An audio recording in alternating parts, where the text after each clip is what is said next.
Nanti mati sia-sia, traumanya ibu Pradalaki hingga larang dua anaknya jadi TNI ikuti jejak suami. Kematian Pradalaki Cepril Saputranamo diduga dianiaya seniornya, menyisakan duka dan trauma mendalam bagi sang ibunda, Sepriana Paulina Mirpe. Sepriana sampai tak ingin kedua putranya yang masih kecil itu mengikuti jejak suami dan almarhum Pradalaki sebagai anggota TNI.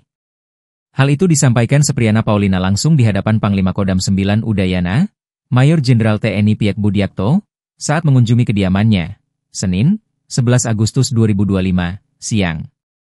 Awalnya, Panglima Komando Daerah Militer 9 Udayana Mayor Jenderal Piek Budiakto memeluk lalu mencium kepala kedua adik Pradalaki, yang bernama keduanya Hendra, 11, dan Gio, 5.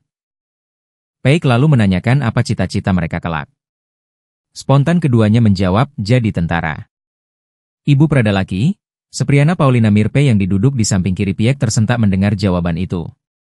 Ia melarang kedua adik Pradalaki untuk tidak mengikuti jejak sang kakak menjadi TNI. Jangan. Tidak boleh jadi tentara. Nanti mati sia-sia seperti kakak kalian, tegas Sepriana Paulina Mirpe. Dikutip Kompas TV. Sepriana tampak emosional hingga ia pun menangis kembali. Adapun kakak yang dimaksudkan Sepriana adalah almarhum prajurit kepala Laki Saputranamo.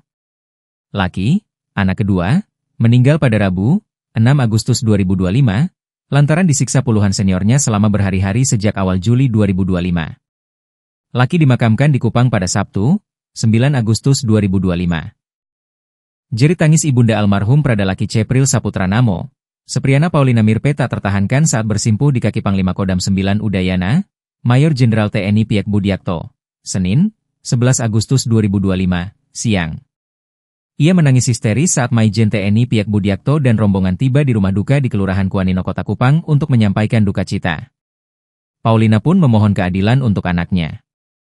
Paulina mengatakan Laki adalah kebanggaan baginya.